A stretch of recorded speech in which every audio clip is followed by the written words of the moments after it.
လို့ဒါဝဲမှာခလေးမွေးပြီးတော့ဘယ်လိုသားဆက်ချားနည်းလေးတို့အသုံးပြုလို့ရမလဲဆိုတာလေးကိုပြပြပေးသွားပါမယ်။ဟိုကကာလရှည်သားဆက်ချားမယ်ဆိုရင်ကာလရှည်ကြတော့ပေါ့နော်နေတိုင်းဆေးတောက်တာတို့ပေါ့နော်3လချင်းဆေးထိုးတာတို့ကိုကလည်းမလုပ်ချင်တော့ဘူးဆိုရင်ပေါ့နော်ကာလရှည်ကြတော့တခါတည်းနဲ့အဆင်ပြေတယ်ပေါ့နော်လက်မောင်းနဲ့ထည့်မှာလားတအိမ်နဲ့ထည့်လာမလားရွေးလို့ရတယ်ပေါ့နော်လက်မောင်းနဲ့ထည့်တဲ့ဟာဆိုရင်ဒီလိုပိုက်လေးပေါ့နော်လက်မောင်းနဲ့ကို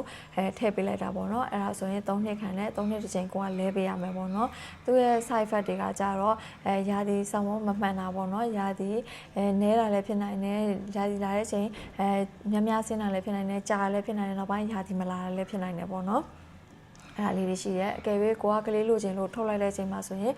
ထုတ်လိုက်ပြီးတာနဲ့တိတ်မကြောက်ကလေးရနိုင်တယ်ပေါ့နော်နောက်တစ်ခုကကြာတော့အိမ်နဲ့ထည့်တဲ့ဟာပေါ့နော်ဒီလိုကော်ပါနဲ့လောက်တာတဲ့ဟာလေးဒီတီပုံစံလေးကိုအိမ်နဲ့ထည့်တဲ့ဟာပေါ့နော်သူကဟော်မုန်းမပါဘူးပေါ့နော်ဟော်မုန်းမပါတဲ့အတွက်တချို့ဟော်မုန်းနဲ့မတည့်တဲ့လူတွေပေါ့နော်တချို့ယောဂအခန်းရှိတဲ့ဟာလေးတွေပေါ့နော်တချို့ဆိုတော့ဒီဟော်မုန်းဆေးသုံးလို့မရတာဆိုရင်ဒါသုံးလို့ရတယ်ပေါ့နော်သူကကြတော့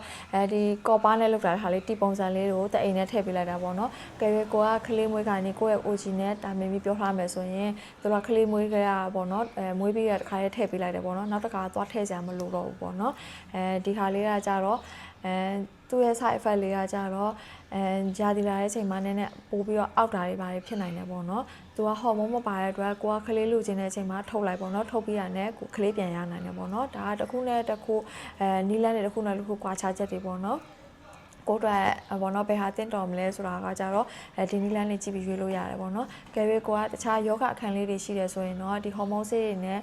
သုံးလို့တဲ့မတဲ့ကတော့ကိုယ့်ရဲ့ OG နဲ့ပြန်ပြီးတော့တိုင်ပင်ပြီးမှသုံးသင့်ပါတယ်နော်။